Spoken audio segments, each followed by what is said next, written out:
Event right now. Hello everyone, I am Jiawei Zhao from Taiwan Climate Action Network. Welcome to this panel organized by the Taiwan Climate Action Network. And today we were going to have some discussion related to the Ndc 3.0 for the Australia, Korea, and Taiwan.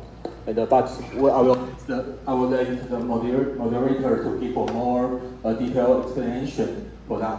So I just give you some housekeeping items. The first thing is that we prepare the snack from Taiwan, which is quite delicious. Please finish that in case we have to bring that back to Taiwan. Yeah.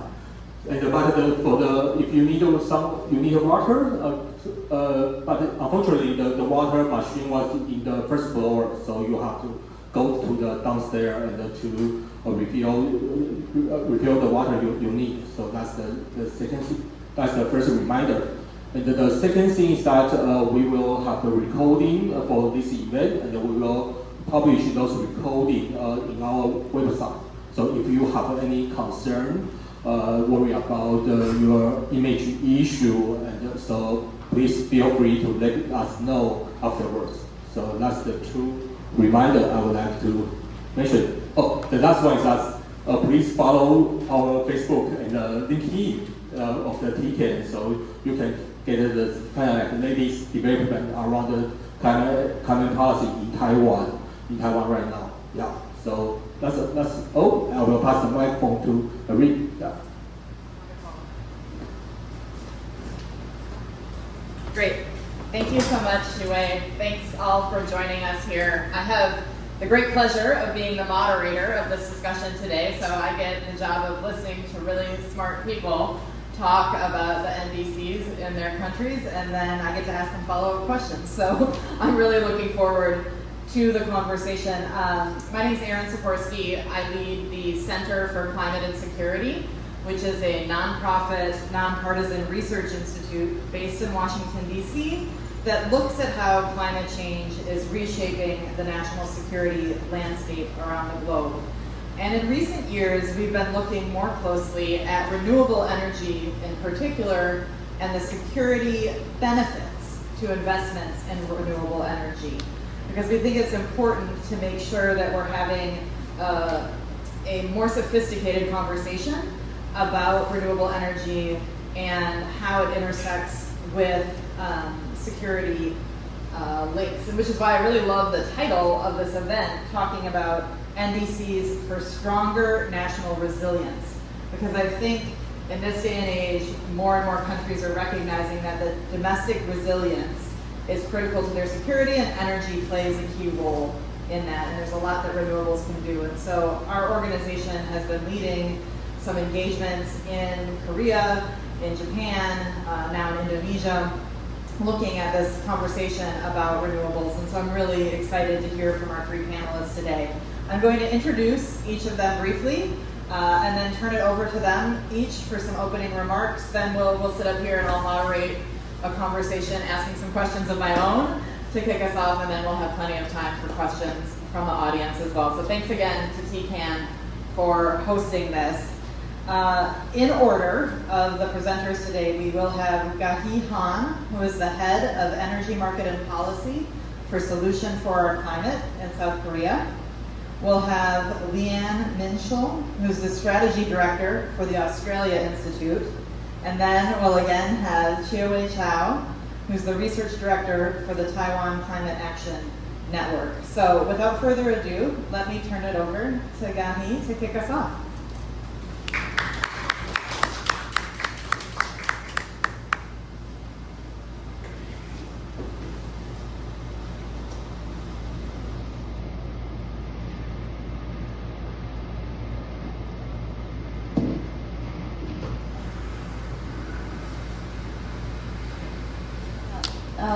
Thank you for hosting this event at such a critical moment as we enter the next NDC cycle. Thank you for having us. I'm Ga-hee Han from Solutions for Our Climate. We are a climate think tank and advocacy group based in South Korea, Japan, and Taiwan.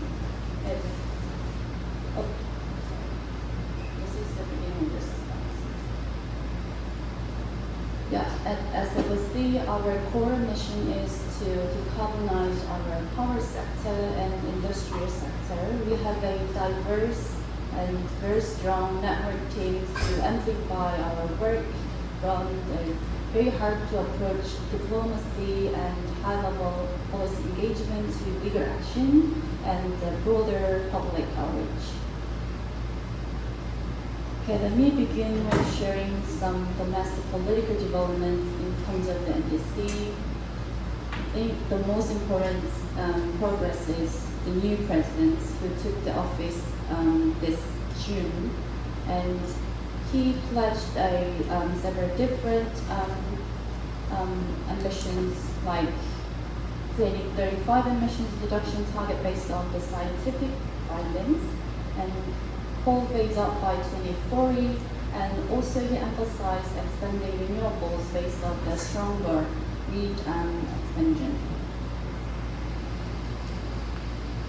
And last year, we have a very interesting momentum. Our constitutional court issued a landmark ruling that our current carbon neutrality law actually violating our citizens' right, which means to us, the government should prepare the updated the Carbon Neutrality Act, which includes the yearly targets between 2030 and 2050 in consideration of global fair share standards. And next, just a month ago, our building on this momentum, our ruling and leading party proposed amendments to our Carbon Neutrality Act, basically including setting the NDC lower limits at 60%.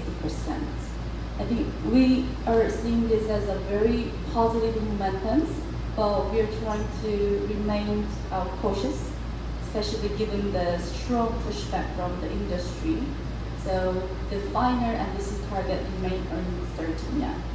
So based on the key political developments I've just shared, let me just share further on ongoing process for the 2035 NDC. So if we look at the NDC trajectory in Korea, the first 2030 NDC was submitted at 26% reduction, and following year, that level was actually increased to 40%. And then soon after, the Presidential Commission on Carbon Neutrality and Green Growth, which is the organization responsible for setting the NDC target, they adjusted the industrial emissions target, actually lowering the share from 14 to 11%. So as I just briefly shared, we have a very strong industrial voices coming in the policy scene. And if you look at the NDC, upcoming NDC timing this year, we are expecting our government will announce the targets prior to the COP.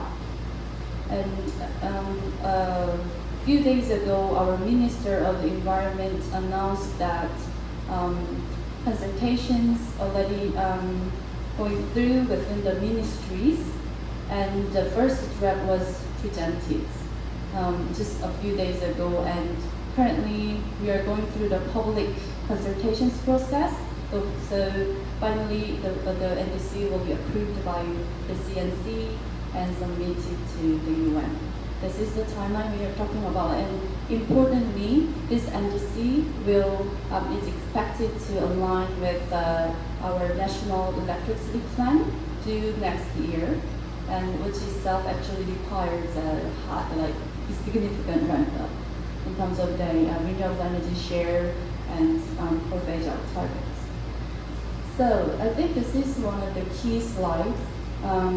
This is the NDC scenarios that our current administrations are considering.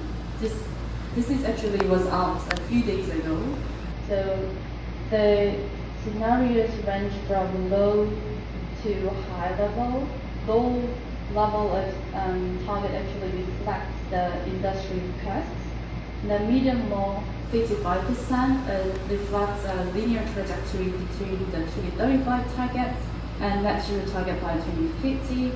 And next, minimum high actually reflects IPCC suggestions for alignment with the 1.5 pathway, and I will touch upon this figure later on.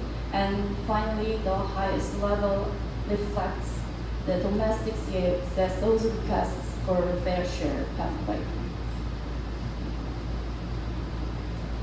To strengthen our government's and the city effort, we worked on the joint report with the Center for Global Sustainability at the University of Maryland, and this is a research just came out early this year, and the key finding is that 61% of emissions reductions from 2018 levels are achievable with no reliance on international offset. I think this is very meaningful. If you remember this previous slide, it shows the minimum high, medium, high level, and this target actually requires like South Korea's need to increase our renewables by 47% by 2030 and 65% of 2030. But considering the current level of the renewable energy, which is only less than 8%, actually it's a bit outdated. But as of 2024, our renewable uptake is just 8%. So there is a huge gap between where we are now and where we should be in terms of the renewable penetrations. So I'd like to wrap up my presentations here. So I want to stress that 61% of targets can be achievable in the Korean context. And even though it's all short of our fair share target, still this kind of enhanced targets, enhance our ambitions, and add up to the global efforts to keep in line with the 1.5 pathway, hopefully. And wanted to also say, considering this very favorable political momentum, including our court ruling, I think we kind of have a chance to demonstrate our global climate leadership in Asia, because the court ruling itself is the very first kind of in Asia, and which definitely requires accelerating energy transition, including like scaling up renewable energy at speed, and also we need to coal phase out by 2030, earlier than 2035. So, and no new gas expansions are allowed, even though our current administrations are planning to switch all the retiring coal-fired power plants to LNG. So we need a dramatic change in policy, and last but not least, we also need to increase our economic competitiveness by investing a lot in the new technologies like to decarbonize our steel sector versus the petrochem sector. I would like to share just this final slides, which also reiterate what I just said. If you look at the top emitting companies, first one is the steel maker, and then the second, like there are like 5 of them. There are power generating companies, so it's mostly reliant on fossil fuels, I said. And then this thing I want to just stress that with increased NDC, we can definitely give the positive signal to the market, where we hopefully attract the private factors investments in the renewable sector, also industrial sectors. So we are trying to keep updated with the most recent NDC news from the government, and I look forward to our further discussions on the topic. Thank you.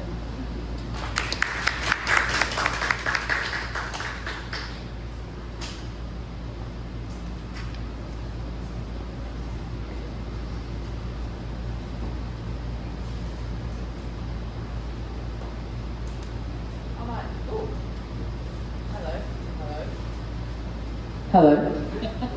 Here it is. I might stand if that's okay, although that's quite intense, that air conditioning.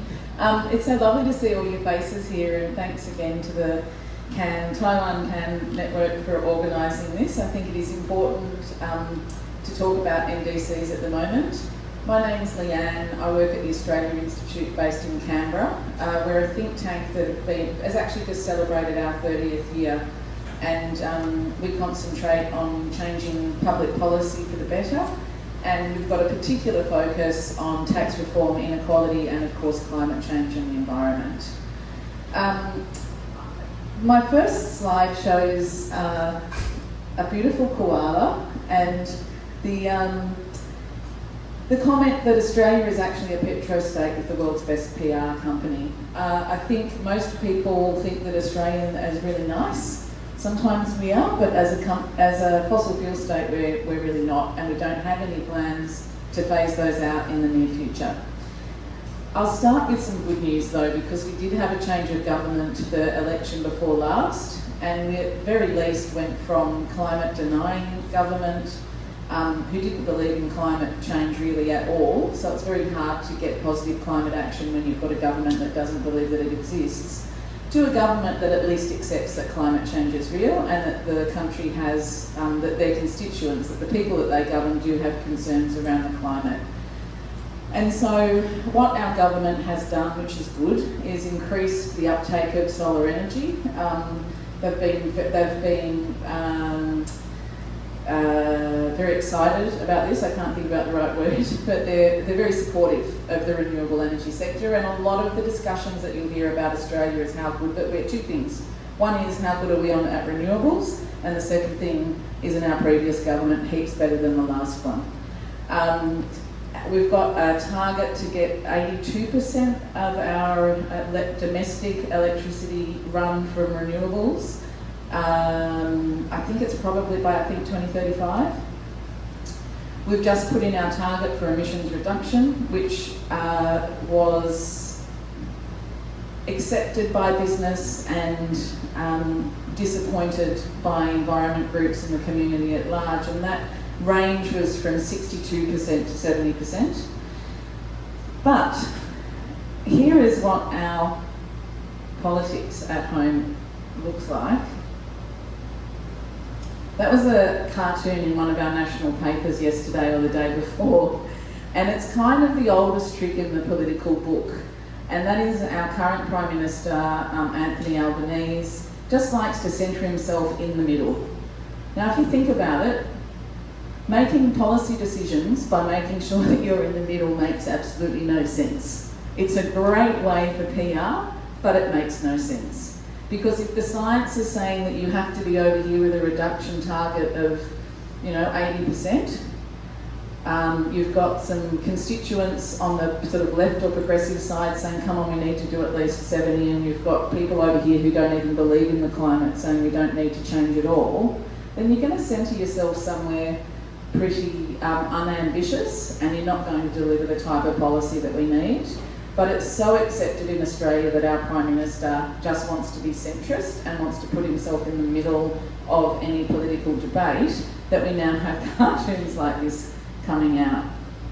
So, what does putting yourself in the centre look like in terms of a public policy if you're in Australia in 2025? Well, I've talked about the good news around renewables. This is the bad news about fossil fuels. Just as a share of our total domestic emissions, this is the increasing share of emissions domestic These are the emissions that we put out just by our coal, gas and oil industry. So we're now looking at, we're getting up towards 20% of all our emissions coming from these sectors. And guess what? Renewable energy isn't going to deal with any of this. The only thing to deal with this is if we actually reduce the sector itself. And I was really interested because as Australians, we're always told that everyone's going to use coal and everyone's going to use gas for the next 50 years. Everyone in Southeast Asia needs it. Everyone in South Korea, everyone in Taiwan. Oh my God, the lights will go off in Japan if they don't get our gas. Funny fact, Japan exports more gas than it imports from Australia. Yet we're continuously told that if we don't export our LNG to Japan, do we want the lights to go out in Tokyo? Just to put in a little bit of context around what our exports look like compared to our domestic use, Impex is just one company and it exported just over the combined usage of domestic use of South Australia, Victoria and New South Wales combined. Now, I'm guessing, who is here from Australia? Or at least, okay, so one person. So that's not going to make much sense to you, but just to try and give you some context, there's 27 million people that live in Australia. We quite often think of, this tiny little, like big country, not many people. We have got quite a few people and our economy is big as well. Our economy is the same as Russia's. So we are not a small player in terms of our population, in terms of our political power, we're a middle power, we're not small. And in terms of our footprint when it comes to fossil fuels, we're big. We're actually the third largest fossil fuel exporter. We're a plucky little country and we're determined to make it to number 2 if we can. We're doing more coal mines than ever. So that's just a graph in Queensland. You can see that there was a change of government, as I said before, an election and a half ago. But you can see that hasn't stopped the march of coal mines that are operating in Queensland, one of the states with the largest coal mining industry. It's Queensland and Western Australia. I don't know if people have heard about Woodside's Northwest Shelf. So last week, or I don't know, I've been here for 9 days and I'm a little bit confused about how time is a bit malleable at the moment, but let's just say 3 weeks. About 3 weeks ago, the government released a really good but frightening report that was done from the government, that was commissioned by the government, that looked at the climate disaster risk report for Australia. They sat on this report for a year, and I don't blame them, it was frightening. And it looked at things like 1.5 million houses being inundated and in flood areas. We already have an insurance problem in Australia. Many homes are uninsurable. This is a real problem when you think about, to have a mortgage, you've got to have insurance, right? So if you don't have insurance, your bank could actually call your mortgage in. Now they're not going to do that, but if they did that to every house that is underinsured or not insured in Australia, our housing market and in fact our economy would be in a lot of problem. We already have internal climate migration. There are areas now where people can no longer go back to, but just like the frog in the boiling water, we're kind of just to keep adapting to this. The climate risk disaster report that was released, I know why they sat on it, but ironically, or in some grand manoeuvre of cognitive dissonance, a couple of days before the government released the climate disaster risk report, they also approved the extension of the Woodside LNG export terminal for another 30 or 40 years. Woodside's, at home we also have, I know we haven't got time to go into this because it's not the session for it, but I just wanted to show this graph and touch quickly on how Woodside is operating in Australia. We've got a thing called the safeguard mechanism target. So you've got a certain amount of emissions that you're allowed to emit, and if you want to go over that level, you have to buy offsets. Woodside went above their level and completely offset it by buying into the offset market. And if you look at those blue bars where we're looking at how much emissions that Woodside pumped out into the atmosphere every year, that is real. They're emissions. and they are driving climate chaos. And what you see beside it are offsets that maybe something will happen that wasn't going to happen or could have happened in a market that means nothing. And George Monbiot looked at this and said, there's two scenarios when you look at a chart like this. We've got emissions that we have to drastically reduce and maybe have a very slight chance of minimising the disruption to the human community, or you go with offsets and you ensure destruction. That's the choice. So that's the one we've made for the moment. But just getting on to the NDCs and the targets, this chart looks at our emissions reduction since 2005, and again I won't go all the way into it, but most of the way that we met our emissions reductions target was through using the LULUCF. I think people all know what that program is, or do most of you know what I'm talking about when I talk about, yep, great. So, but if you took LULUCF out of it, our emissions actually haven't dropped at all. Where they are dropping is in the electricity sector, which I said is great because we have had a massive uptake of solar in Australia. But that's also not the major part of our emissions profile. So if you look here, we've also got fugitive emissions and industrial processes, there is no plan to deal with those, and we have got an expanding fossil fuel industry, as I said. We've got no plan for transport, a very small one for agriculture. So it's great that we have LULUCF, it's great that we made some changes to our land use sector. Again, it's a kind of a much longer topic, but we've done a lot of work to show how even under LULUCF, we really did rig the rules. We're pretty good at it in Australia.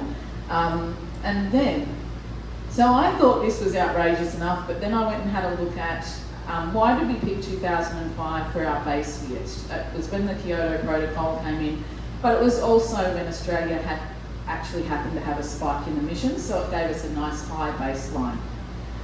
This is extracted from the Australian government's submission to the UNFCCC in 2017. And you'll see down here I've highlighted the emissions that we claimed that we put out in 2005 to use as our baseline was 597.4. Between 2017 and 2023, they went up in that year, the baseline year. We just increased them. We said, oh no, actually it wasn't 597.4, it was 611.9. So it becomes easier to reduce your emissions against a baseline year if you're retrospectively increasing that baseline year over periods of time. I just think, imagine being on The Biggest Loser and saying, I've actually lost 100 pounds because I didn't start off at 200, it was really 210. I mean, if it wasn't so serious, it's almost laughable. So, I'll finish off by quickly touching on as well around our desire next year to hold COP31 in collaboration with the Pacific. It's a really strange time, I think, to be in Australia and be wanting to host an Australian Pacific COP. As I said, the government will concentrate a lot on our renewable energy. Oh, just one thing I should have said. Our fossil fuel exports are about 2.5 times the amount of emissions than our domestic sector. So if we don't tackle our expanding fossil fuel sector, export sector, the domestic emissions reduction are going to have a lot less of an effect. But here we are, we're in Australia, we're the third largest exporter of fossil fuels, we're beside the Pacific. The Pacific are literally drowning. There's countries in the Pacific that are just not going to be here in the next 5 to, I don't know, I don't want to put a time on it, but when you talk to people in the Pacific, they accept this as well. They're angry about it. They still want mitigation, but they're saying places like Tuvalu are in a lot of trouble, and yet we're still, as a government and a country, expanding our fossil fuel export sector. And at the same time, standing there saying we're out of the naughty corner, we're back on the international stage. It really sort of blows my mind a bit. But just one last thing I want to leave you with.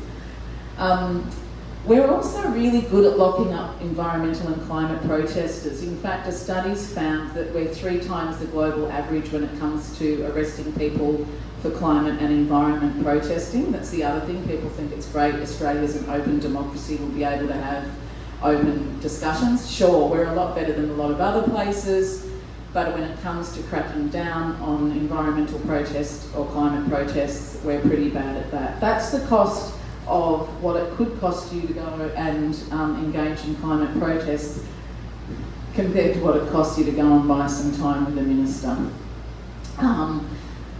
That's it. That slide doesn't need to be there. So thanks very much for listening, and I look forward to the panel.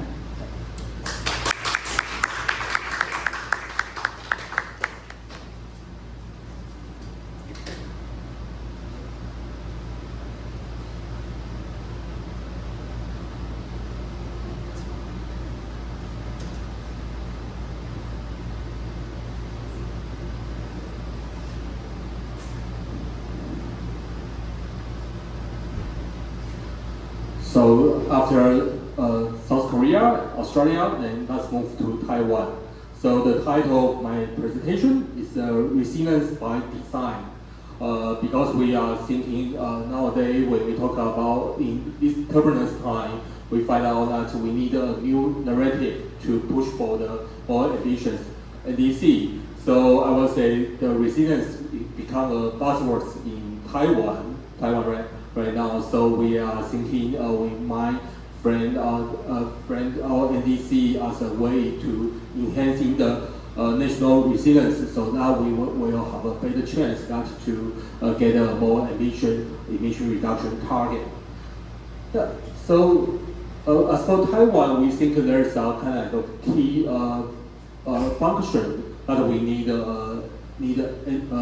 ambitious NDC. Because this is the very first time we update the NDC with the international climate cycle. Because in around COP21, we only announced our NDC after the COP21, and when we're talking about the COP26, there's a chance to update the NDC, but in 2021, but we only update our NDC around the end of the 2022. So this is the very first time Taiwan have a chance to propose the NDC with the global climate commitment cycle. But the interesting thing is that Taiwan is not a member of the UN. So actually, the way when we try to submit our NDCs, we can only do that during the bilateral negotiation, and to send that with our the foreign embassy located in Taiwan. So that's an important thing. The second thing is that more than half, around 55% of our emissions are coming from the industry sectors. So as for the industry sectors, they have a long cycle in terms of their manufacturing process. So if we cannot ensure those industries they are investing in the near zero iron and steel making process, we will not have any chance to meet our net zero target. So this is, I would say, this is the important one, is the deadline for the industry decarbonization investment.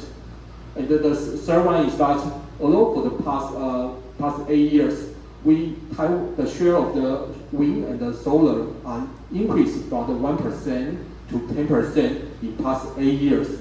But nowadays we find out that the social license of the renewable energy, the public trust of the renewable energy are eroding, because we are facing some kind of NIMBY issue. But also we see there's a lot of disinformation behind that, whether it's coming from the pro-nuclear group or other kind of the consideration. So if we cannot have a dedicated renewable energy development plan in our NDC, we cannot regain the social trust, regain the social license from the public.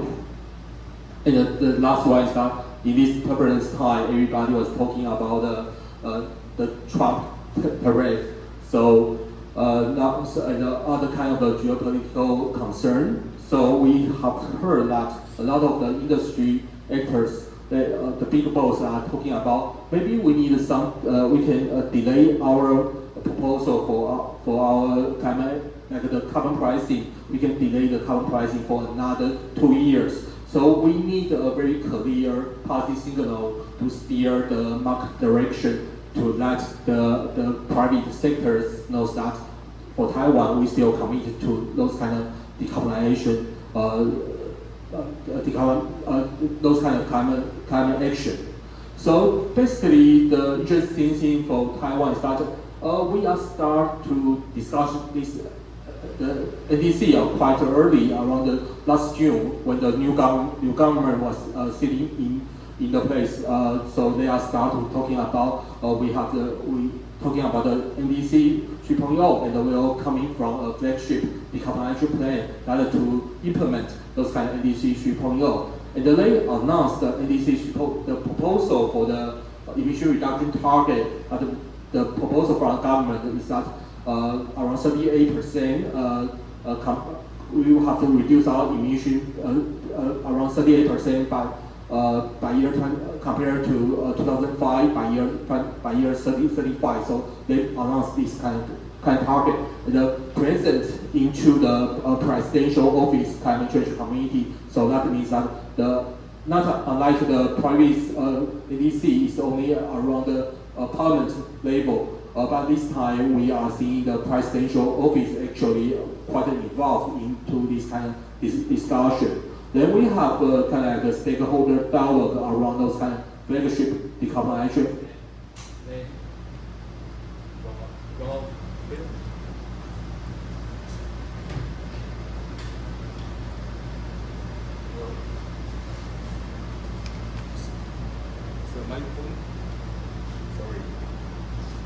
So I will use the other.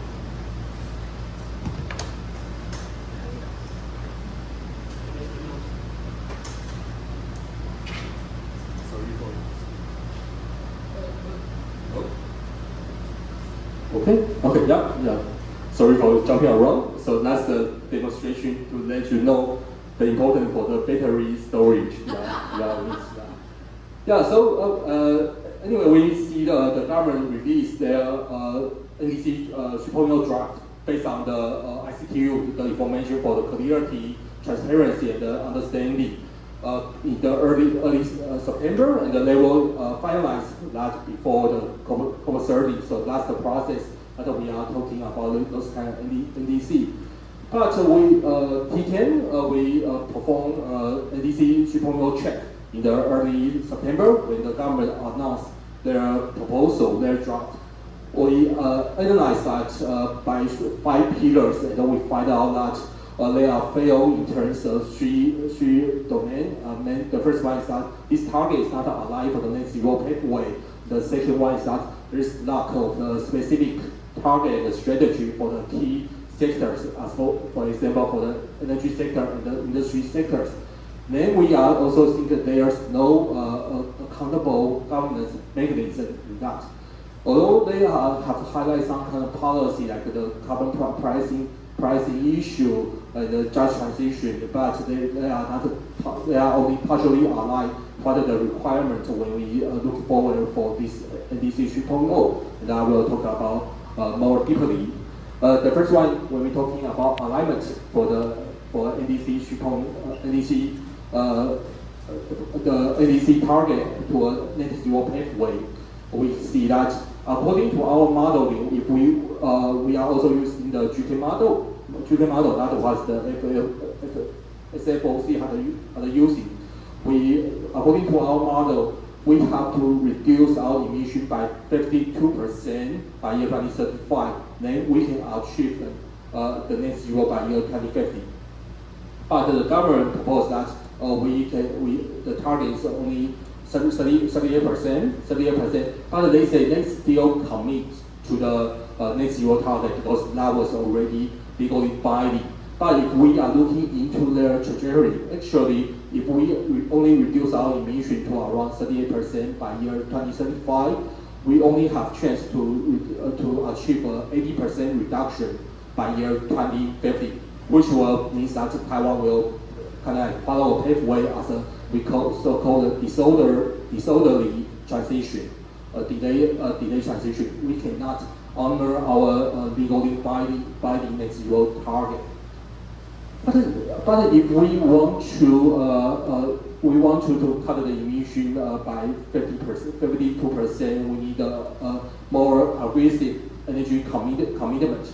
In our NDC 3.0, the government proposed that we will tripling the share of the renewable energy, and that we can reduce the share of coal to around the 9%, but they still keep a significant share of the natural gas. So we will still import a lot of the natural gas from the wood side, from Australia.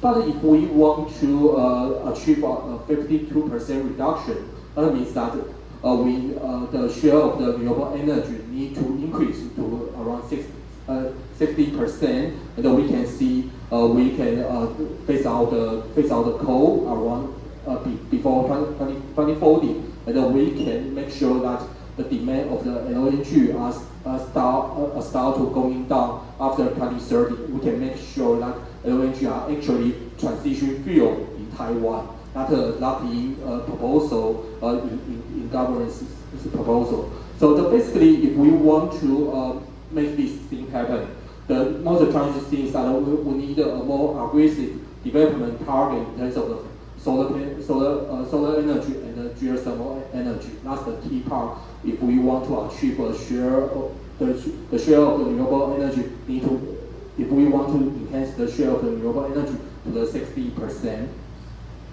So if I borrow the energy commitment tracker developed by the ECG, benchmark with the best practice, the UK, we can see that among our energy commitment, we find out that in Taiwan we don't have a very clear energy efficiency target. We're only talking about the historical improvement, but we don't talk about the future improvement target.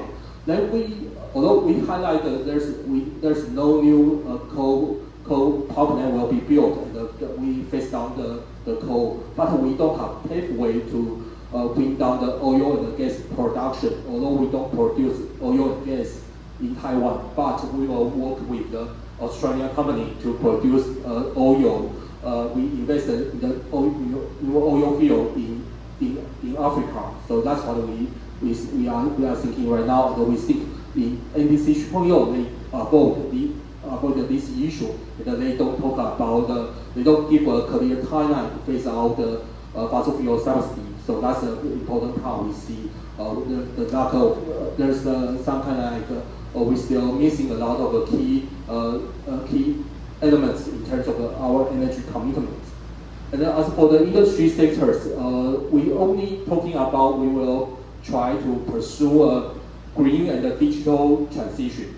We avoid the key challenge for our industry decarbonization. That's in terms of the petrochemical industry, iron steel industry, and also the cement industry. So the first thing is that we have to face challenges that if we want to achieve our emission reduction target, there is a scale adjustment guided by we need a scale adjustment guided by the circular economy, industry policy, and the just transition, because the total production of the steel and the cement need to be cut around 30% in the next 10 years. So we will have chance to achieve that kind of target.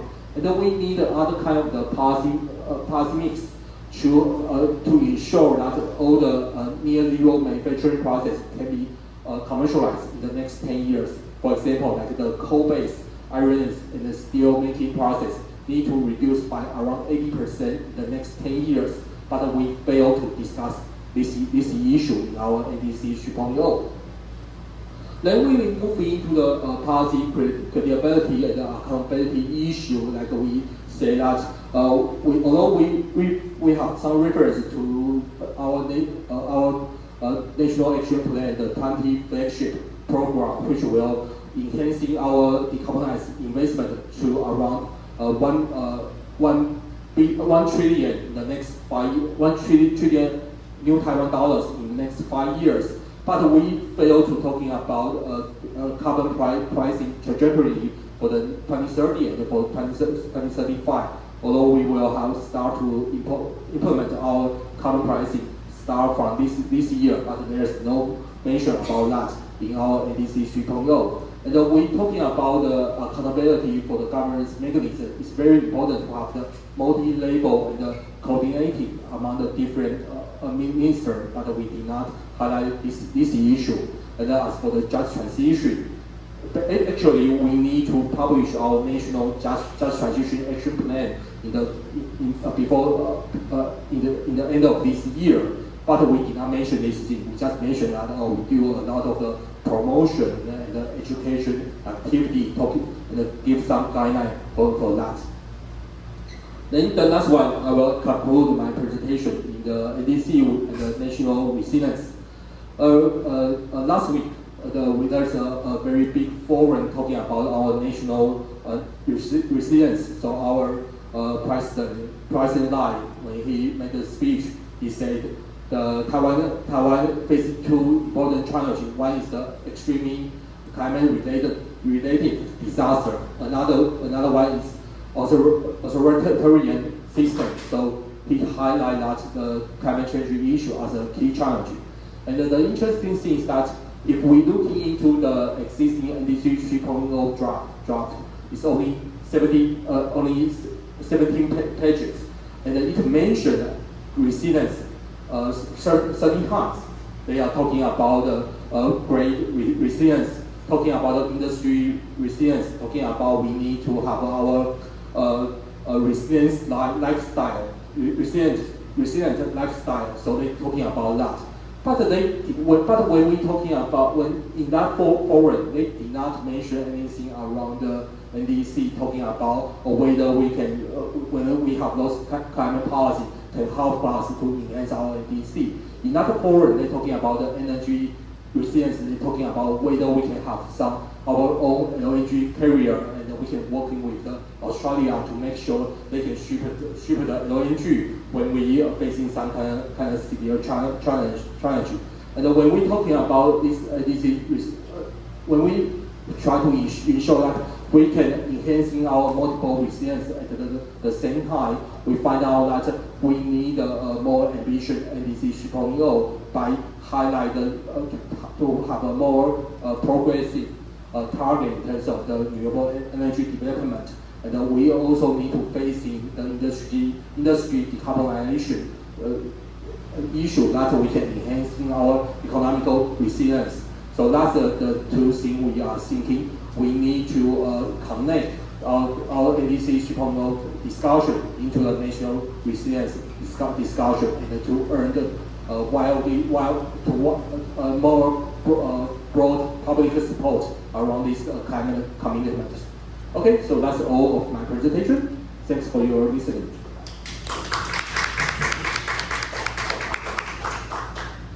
I will see here too.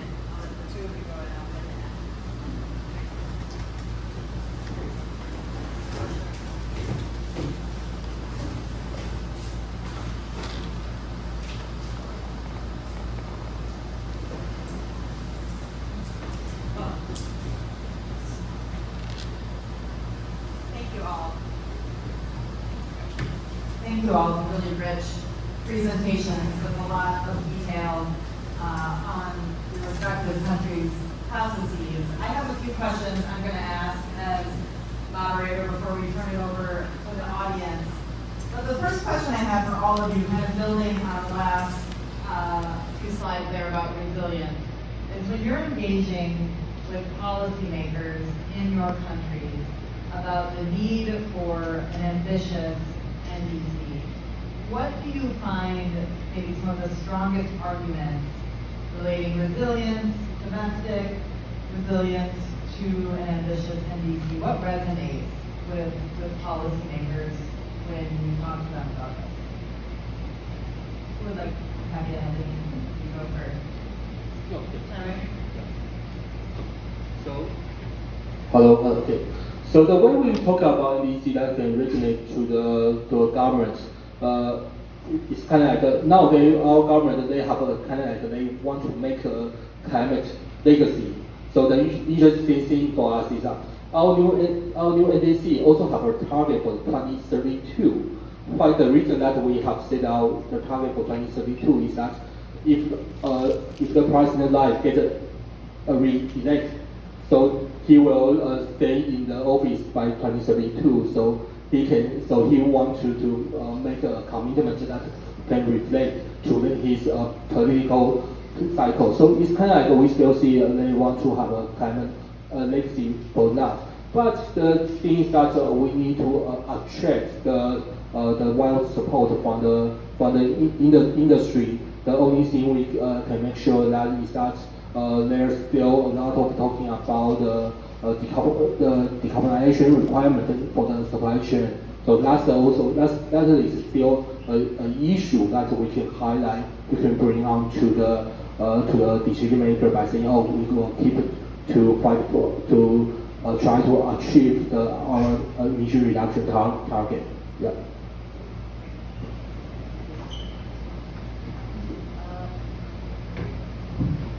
I think the most impactful arguments that we make to policymakers is the next election and what their constituents think. I hate to sound jaded, but it really is what moves politicians in Australia, probably what moves politicians everywhere.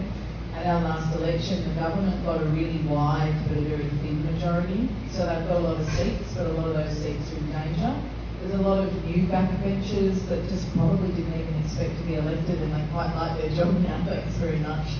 And so I think there's some possibility there, but it really is public pressure that sways the minds of elected officials in Australia on climate.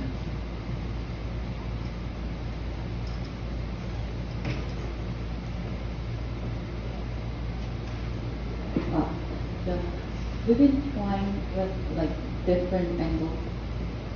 I want to kind of present three ideas. First, of course, briefly, I appreciate climate leadership in Asia. We have a kind of certain mentality that Korea kind of can play a leading role in Asia and then pressuring the politicians to, you can be the champion in this field. This kind of narrative sometimes works, and we are certainly also working to mobilize the CSOs and also public voices together, so that, I mean, with the constitutional building, I think there is a more awareness raised among the public, and with those momentum, we are also trying to convince the politicians that this is what the public wants. And finally, financial angle.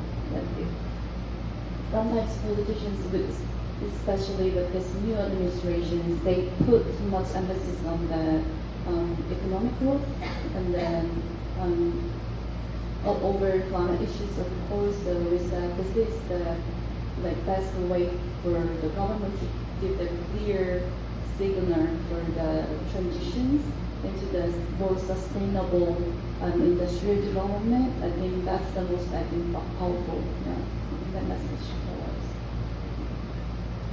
Thanks. The next question is maybe a little bit the opposite of that, and it's thinking about what are some of the biggest challenges that you've experienced in engaging with policymakers on this NDC. What's at the top of your list? Maybe we'll start in the opposite order. So if you want to start this time.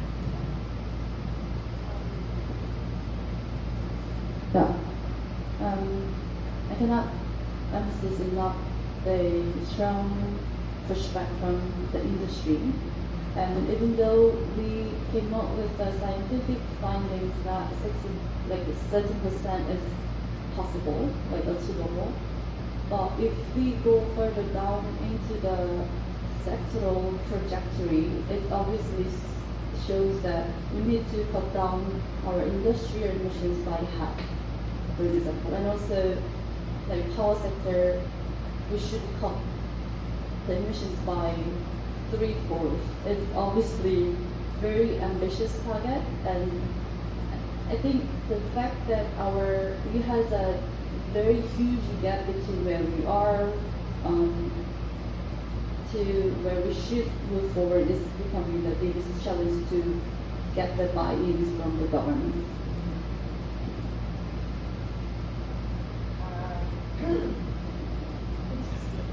Hello.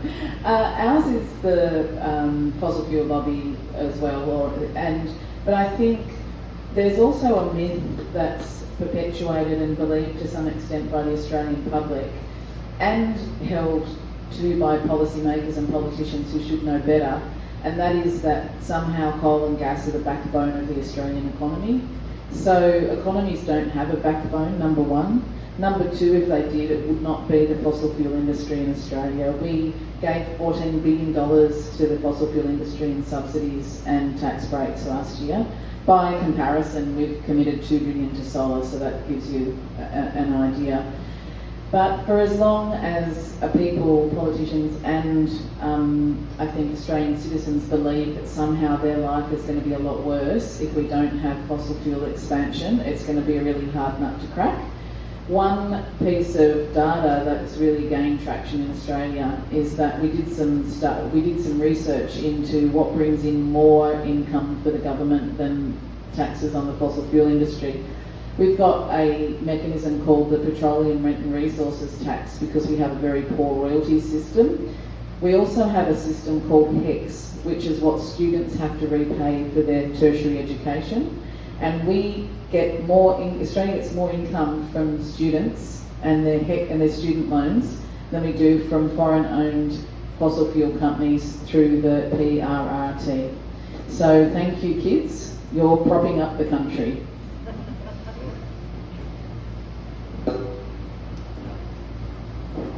Okay, so I will start from the first challenge. Actually, is Trump.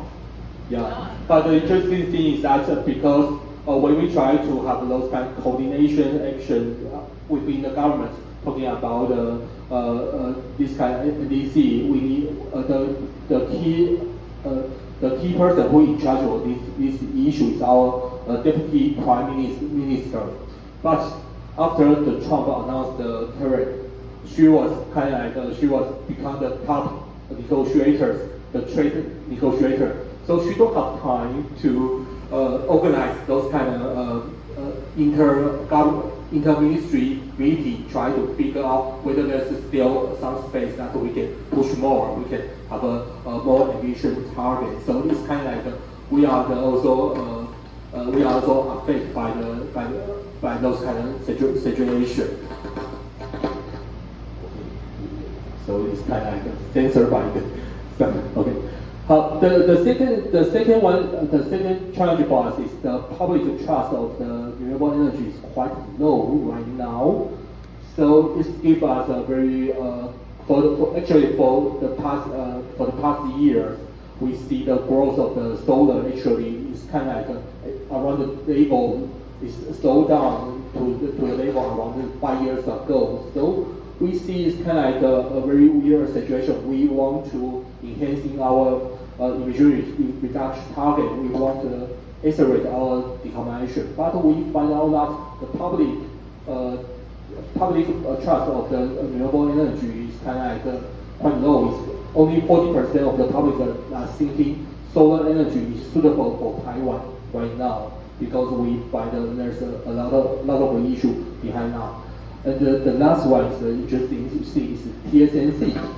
It's actually the most challenging for us for the industry decarbonization in the short term. Actually, it's not petrochemical industry or the iron steel industry because they already affected by the overproduction from China. So actually, they already have some kind of a scale down effect. But for the TSNC, our semiconductor industry keep expansion for the next 10 years. So that creates a lot of the kind of additional demand for our electricity. That leads to the government have a justification to build more LNG power plant to fulfill the demand. That will be a very challenging thing for us. Try to say, we can have a more aggressive NDC emission reduction target for 2035. Just listening to Rian's response, it's also reminded that like one of the biggest challenges. I mean, we need to in Korea we need to triple our renewables deployment by 2030, and obviously the state-owned utilities who's traditionally reliant on the fossil fuel-based assets is becoming a huge barrier to expanding renewables energy. So tackling those like structural issues in Korea's issues, I mean, they are so familiar to importing, for example, LNG from Australia. We are importing 10% of LNG from Australia, and they just remain the status quo. Yeah. So I think what is to also touch upon that issues. Thank you all. Taiwan, since you brought up the T word, Donald Trump, that leads me to my next question, which was, how are your countries thinking about international cooperation and the multilateral engagement on climate, on NDCs, in light of the U.S. role now in the world? I was just catching up on the President's speech this morning at the UN, calling climate the greatest con job globally. When you have the traditionally most powerful country in the world saying that on the world stage, how does that shape your country's engagements, and how are you thinking about different alignments and partnerships on these topics to get around that?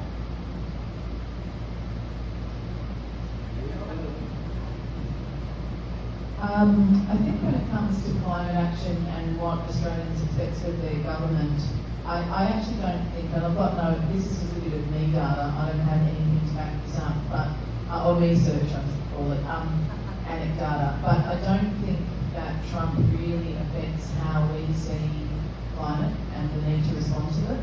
I don't think that anybody's sitting in Australia and going, oh, well, Donald Trump says it's all crap, it must be. And at our last election, Australians actually overwhelmingly rejected the values that you could loosely associate with the MAGA movement. So I have concerns for the way that Donald Trump and the US are engaging in general, for sure, on climate. But I think the momentum for action on climate, even though it's not quick enough for all the reasons that we went through, I actually don't think that Donald Trump's going to be the person who stops it even more. He might slow it down a bit. And I think for Australia, our most pressing point of engagement with the Trump administration and the US is around security, but that's another discussion altogether.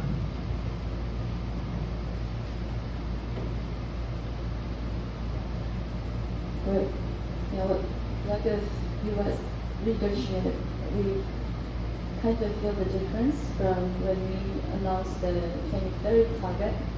We were influenced a lot by the US back then, even though we had a very conservative and unfavorable party for climate action.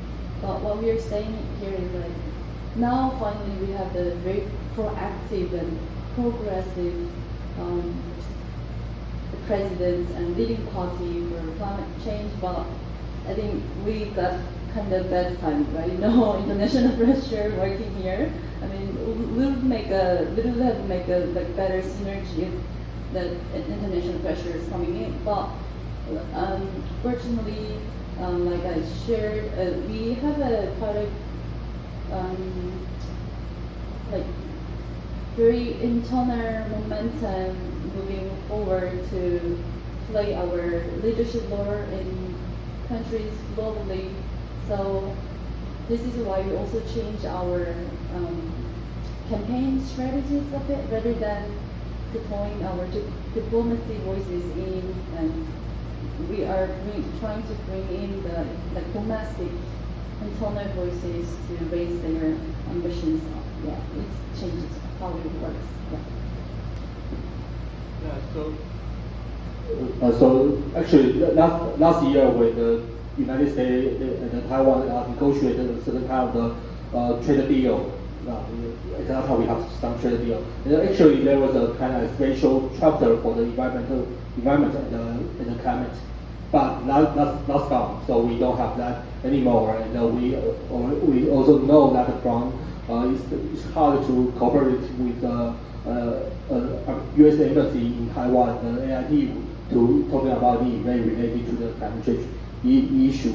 So the way we are dealing with that is that we will kind of like working with the Australia embassy. So when we have some meeting with the Australia embassy, we will emphasize that it's quite important for the Australia embassy, like the EU embassy and also UK embassy, to send a clear signal for Taiwan government that this is still a thing. We need to honor that. We need to follow this trajectory, because we find out that actually the Trump effect will not lead to Taiwan become a climate denier, because 92% of the Taiwanese believe climate change is happening, and they will lead to a dramatic climate damage, economic damage due to the extreme event. But we have a lot of climate delays, a lot of discourse around that. Like recently, we find out that a lot of the because Donald Trump, they say they post they write a post to fight against the solar and wind in the Truth Social, and a lot of the politicians in Taiwan are use that by saying that since Donald Trump don't want to push for the solar and wind, why Taiwan have to put for that. So we are worried. So those kind of narrative using against the climate action, that will be a thing we need to deal with. So, but it's the interesting thing is that when we discuss with the United States talking about whether we have to import more LNG from the United States, there's an argument talking about that's the way we can have our energy resilience.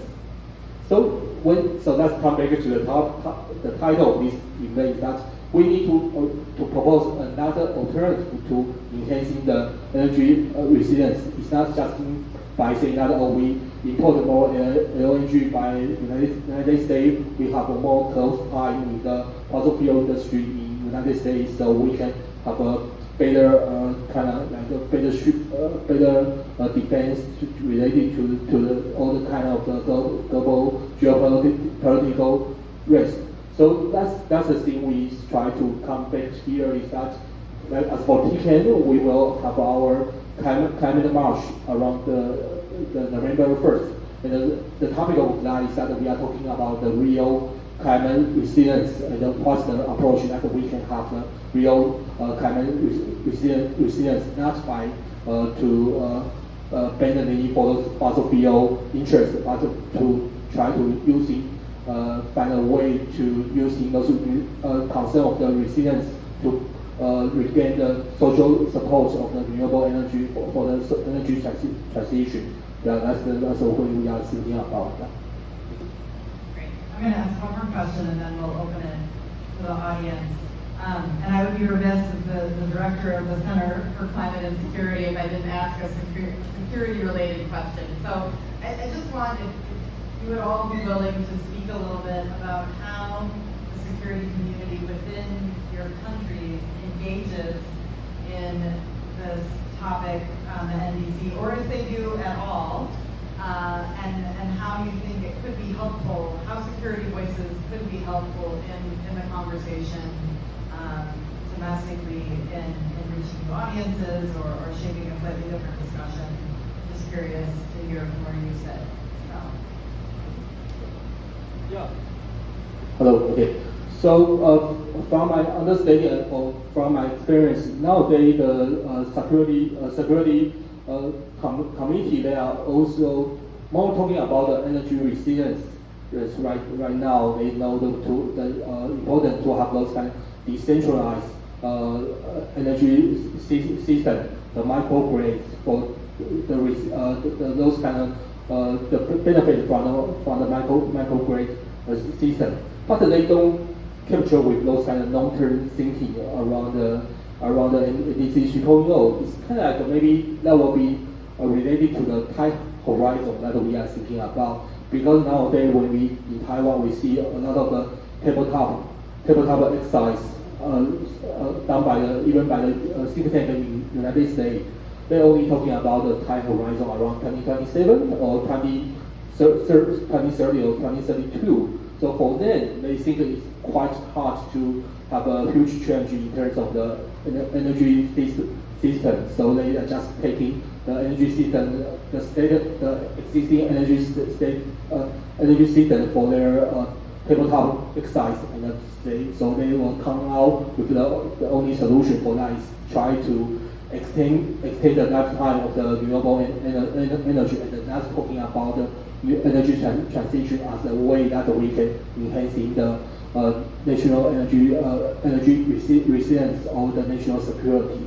So from our side, that it's kind of like our climate change community will try to join those kind of discussions. So we have to do a lot of internal discussion with those kind of national security committee, and we will going to have a kind of like a joint event in the coming month to highlight this issue. And the colleague from Tcan, we also write a lot of the tabletop exercise with the climate consideration done by Irene's work. So we try to introduce that to bring the more climate resilience concept to the security community right now. Yeah.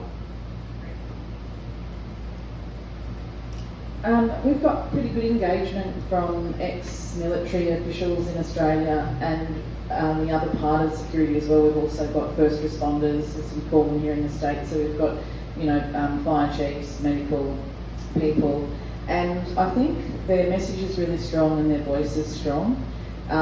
They certainly have a lot of credibility within the community, but I don't know how much effect that they're having on the politicians, and I will go back to that thing around the economics and that the politicians are a little bit like, yeah, it could get dodgy, but there's the economy to think about and jobs. I'd like to see more of them. I think that we could do more publicly with them, and just referring back to the disaster risk assessment report that the government put out. We didn't look at external security threats, we only looked at internal security threats and disruption to our own community, and it was frightening. It was really frightening, and that type of narrative gets people frightened but also really angry, and I think that people aren't frightened or angry enough about climate in Australia. I don't know what it's like elsewhere.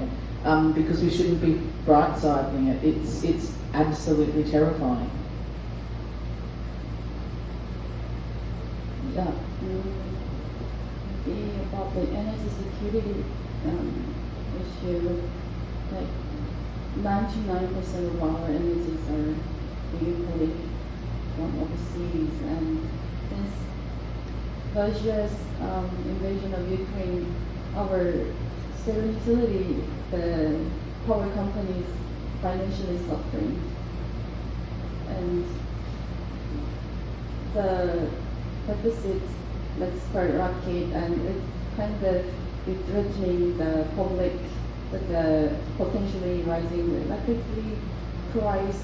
So we want to definitely develop our self-sustaining power systems, building up more renewable energies, and be independent from the exports. Yeah, I think that's the key to secure our energy. Yeah, that's it. I just wanted to follow up on your experience with being a 99% energy importer, and that you had price shocks when the Ukraine war started.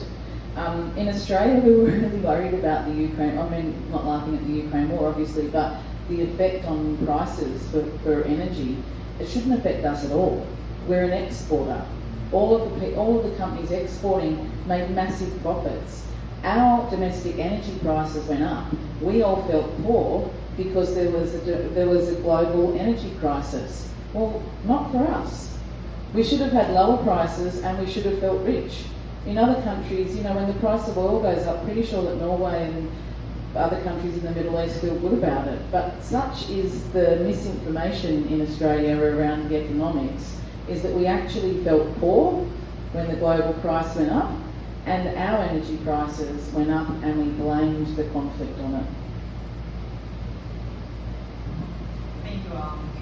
All right, I'm going to turn to you all up there for some questions for our panelists. So please just raise your hand and maybe briefly introduce yourself and then ask your question.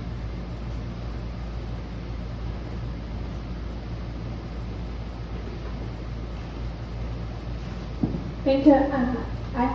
I'm Julie, and I'm a journalist from Taiwan, which is a digital media outlet in Taiwan. And I have two questions. First is to Duffy.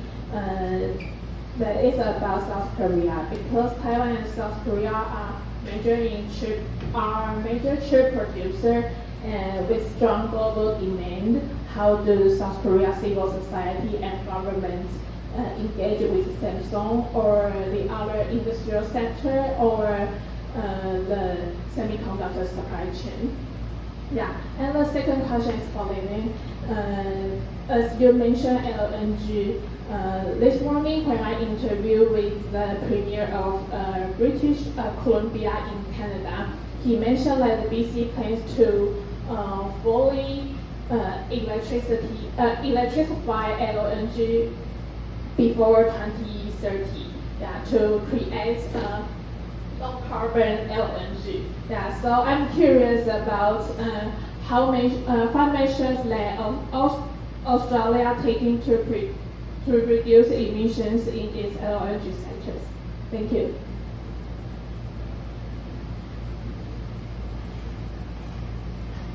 Yeah, happy to answer to the questions. Of course, like some of the comments that as Hynix, their electricity demand will rise dramatically. That's what we are seeing, and their role is really important in decarbonizing our power sector in Korea. From public perspectives, I think they have a less understanding how these big companies are procuring renewable energies and their role into it, because this Samsung and SK already have announced their RE100 target in 2022, and just people believe that most of the energies are somehow procured through like renewables. From CSO's perspective, we wanted to bring them into the scene where they can be procured a lot the current insufficient policies domestically. I don't know. I wanted to ask the questions how like TSMC works, because like this big like conglomerates in Korea is really afraid of single out. Just raising voice against the government is kind of being forbidden from their perspective. So I would say we are working on raising their ambitions. Like one of the important projects actually is ongoing, but even though they announced their RE100 target, like with the increasing electricity demand is going to be procured through LNG power plants. So we are trying to target the specific LNG power plants and just keep pressuring them in the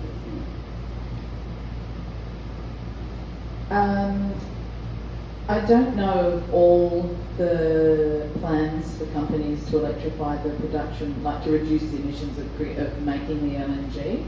So I don't want to talk definitively on that. But what I will say is that when it comes to gas and LNG at home, it really is politicians and the companies alike talk about that it's the transition fuel, that we need it and we need to send it overseas for other countries who aren't as blessed as us with it, as the sun and wind that we have, to help them in their transition to renewables.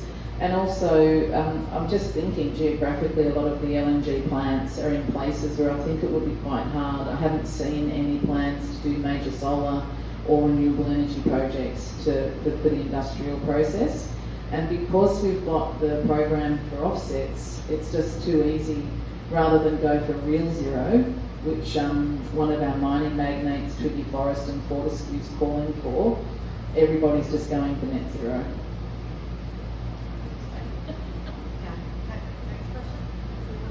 Oh, thank you. Gillian Moon from the Australian Climate Accountability Project in Australia. We have the mammoth goal of getting Australia to phase out its fossil fuel exports. My question relates to, thank you for your perspectives, it's been extremely interesting. You've talked about the proportion of the population that supports climate action and so on, but what I'm perceiving is that the industry is moving its message from climate denial to solutions denial, and it's very undermining, very insidious. And I think that's what we have to deal with now.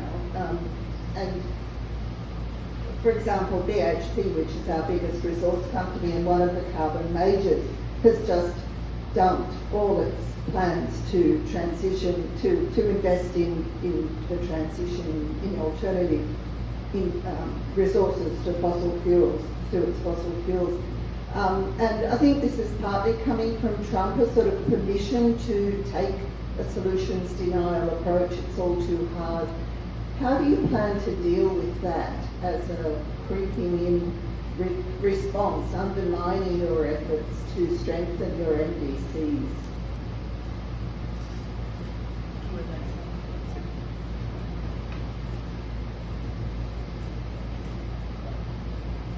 I just share my idea around that.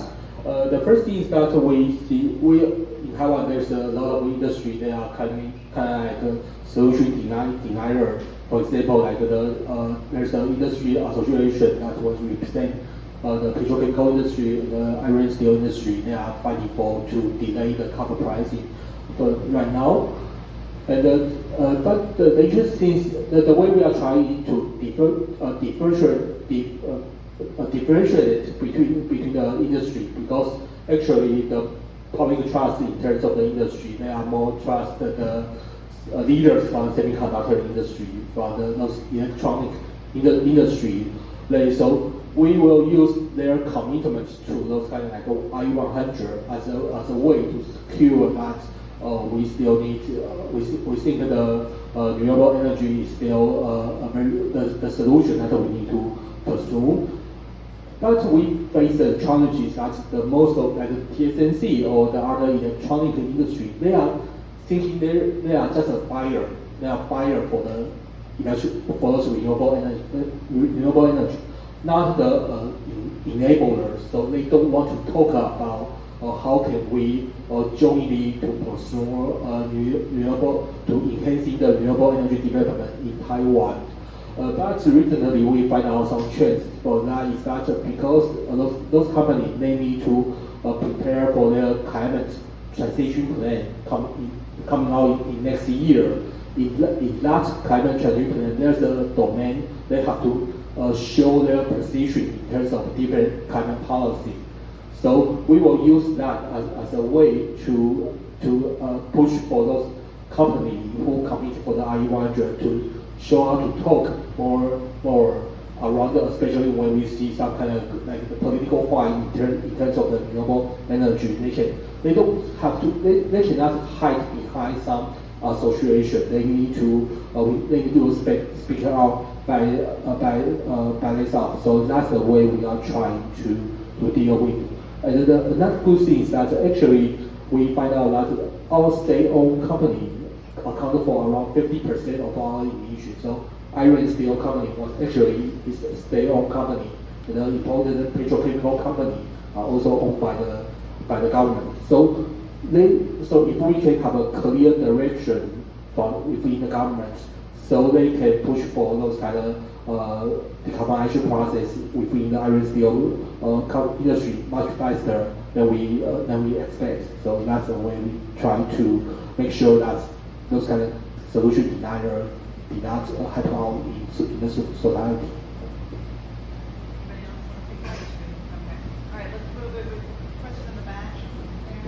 Yeah, hi everyone. My name is Noah Crooksand. I work with Aaron at the Center for Climate and Security.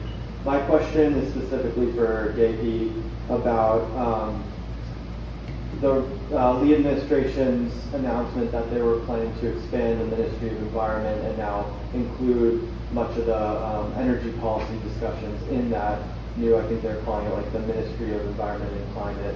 And to what extent do you think that will impact conversations around the NDCs or planning for the next basic energy plan?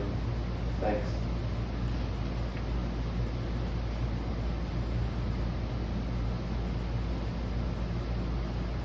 Yeah, thank you for the questions. I think you've been exposed to Korea's most up-to-date news. Yeah. Yes, I would say yes, because first of all, these changes were made to streamline to the climate works and also environmental works. Because previously we have a different ministries work on the issues. So we have been seeing the very low deployment of renewables with a lot of barriers coming from the Ministry of Energy. But that's the kind of all the intentions. Of course, there are a lot of controversies over the ideas because I don't want to go deeply about that. But what I can say confidently about is, I think the most important is who is taking the leading role in the ministry. And then, fortunately, the minister of this new, we are studying climate, energy, and environment. So kind of it's called CEE. Yeah, this new ministry, the minister is very proactive, ambitious. Actually, a week ago, I had a meeting with him directly, and he announced 100 gigawatt of renewable target by 2030, which is currently our target is 72. So it's 1/3 by 1/3. So that's the ambition that he's having. So with the subsequent our national electricity plan, that's gonna be reflective. That's what he said, and also he's doing best to raise our ambitions for the NDCs. He's the one also bring out with the 4 different options, including the most ambitious one, which is in line with our fair share target and also IPCC fair share target. Another question in the back? Yeah. Yes, I have a question because LNG was mentioned a lot. One as a exported fuel from Australia, 2 as a used electricity fuel in Taiwan, and 3 I've seen SFOC reports about using LNG carrier ships for transport goods. So okay, in the USA, what we have is policy to protect both domestically created biofuel or biomethane, which is the same CH4 molecule as fossil natural gas. Do your countries have any regulations or policy or advocacy to valorize, your organic waste from everything from food to waste food, etc., and then you just upgrade the gas and inject it in the U.S. like in Europe, Western Europe, and USA, and give that economic value, and also help decarbonize, because the carbon accounting for biofuels is biogenic CO2 or carbon neutral fuel. Do you guys have policy or stuff in place to help push that in your countries, respectively? And we have a problem with GHG protocol, so would you be willing to help advocate for Scope 1 and Scope 3 market-based methods? And this is because when you inject the gas in the grid, and then it goes to Woodside, and it goes on coach, Taiwan, or Europe, they're like saying the companies can't claim it, so we can't take voluntary action. So both for regulatory action and voluntary action, what can we do with biomethane or biogas? Anybody want to take that? Oh, shit, sorry. You know so much more about this than me, that's very clear. We don't have, as far as I know, we don't have regulations for, look, I'm just going to say I don't know, because you clearly know a lot more about it than what I do, and I'm going to pass it over to my fellow panelists. Yeah, my understanding is that we don't have a regulations set for promoting those methane-based, biomethane or sugar-based alternatives for the our energy carrier ship building. But our team, one of our teams within the SFOC is working on that, proposing this as one of our options in the futures. But I think we are very early stage to get there, so we are kind of starting to bringing up the alternative fuels, just bringing the international research, and I would say we are very initial stage.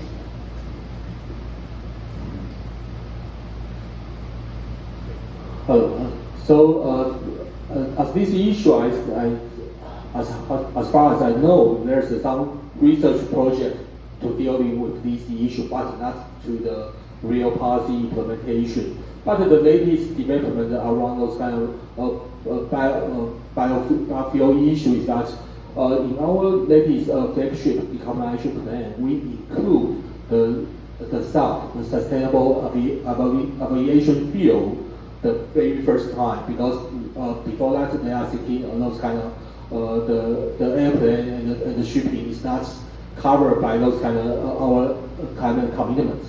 So the government are working on talking about maybe they will ban the export of those bio-waste because they want to use those bio-waste to produce the stuff within the country. So that's kind of like the latest development we have right now. But as you mentioned about the biomethane, we think it's only around those kind of research project level, but not into the real policy. Yeah. Any other questions? Oh, yeah, please. Yeah, I have one. My name's Polly. I'm a recent master's graduate from American University in DC. I was looking to work for the federal government, but obviously that didn't happen. I'm sorry, I came in late, so I'm sorry if you guys already covered this, but with the Trump administration in the U.S. kind of pulling out of a lot of renewable energy projects and affecting things like even internationally, like with Ørsted, the wind company, and canceling some of those leases, I was wondering if you were seeing like the effects of that across the world, and if some of like your renewable energy companies are more iffy in like starting contracts, and just in terms of renewable energy, what is like the space look like that for right now?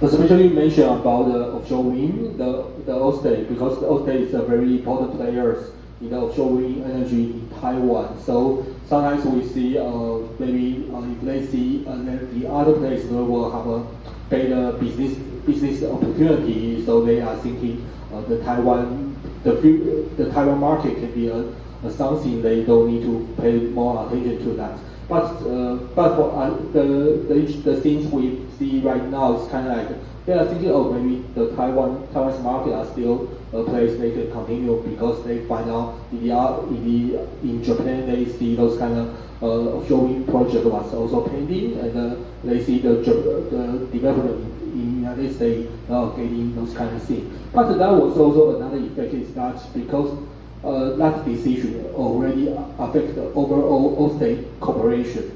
So we see they are kind of like they have a little bit it's kind of like a gossip in the offshore wind circle, because in Taiwan actually they have two floors for their office, but for last year they only have one floor for their office. So it's kind of like a way that a message you can sense some change in terms of this issue. But for Taiwan side, it's kind of like the Trump issue is largely effect to our cooperation between the United States and Taiwan, because before this January we talked about the cooperation around the energy cooperation, talking about maybe we can develop the battery or the EV charger, and also some kind of converter together. That's the thing we are talking about between the United States and Taiwan. But now they are kind of like talking about the geothermal. That's a good thing, and a lot of talking about the SMR those kind of nuclear issues. So that's but more we're talking about those kind of energy investment. So that's kind of like the more substantial influence related to those kind of regime change in United States to Taiwan. So I think that's the information I can give right now. Yeah. Great. Well, one last question. Yep. Which final word? Hi, Sean from Taiwan, and I wanted to ask more about my questions around risk and narrative. We talked about two major challenges that pose Taiwan now is extreme climate-related disasters and humanitarian. Those are risks. One may be short-term, one's long-term. So my question is, how do we communicate the precision of risk, and what kind of alternative narrative can we have to ensure that it's, when we deal with this dilemma with energy transition, make sure it's affordable, it's reliable, and it's also sustainable, to make sure that this is making progress, because just how much the government can do at this point, or does it take other ways from building that trust that was lost, especially in times that the geopolitical tensions is rising, as well as the energy demand.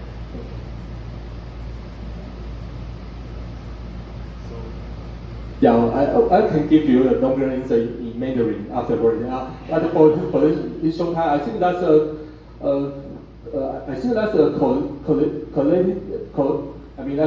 the common challenge we have right now, because we also facing the affordability issue in Taiwan. We just adjust our electricity price last week, but it's also still facing a lot of challenge in Taiwan right now.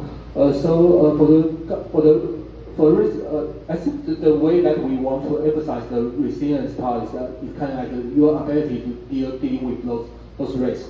And so that's why we are talking about we need to bring those two risks combine together at the same time. And I will give you a example for that. Is that we find out that there's a lot of disinformation hiding behind to attack the solution, attack the renewable energy.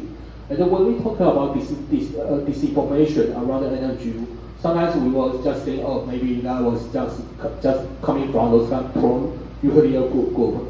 But the TCAN are trying to trace the source of those kind of disinformation around the renewable energy. We are to try to see is there some kind of community with some group in China try to intend to use this message to attack the public trust of the government, and then we see actually there's some linkage for that. So that's a way that we can try to find out a linkage to deal with those two risks together. We can try to make the public to have another way to thinking about this issue. So I think I will just stop right here. Yeah.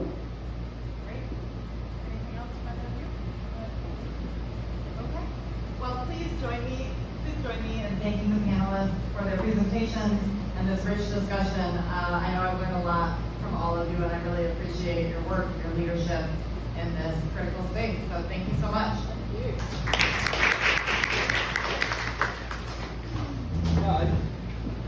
Okay, I think there's still a lot of snake behind us, so please, we can still using this room for another 30 minutes. Okay, you can use that free to interact with each other. Yeah, thanks for your participation. Yeah.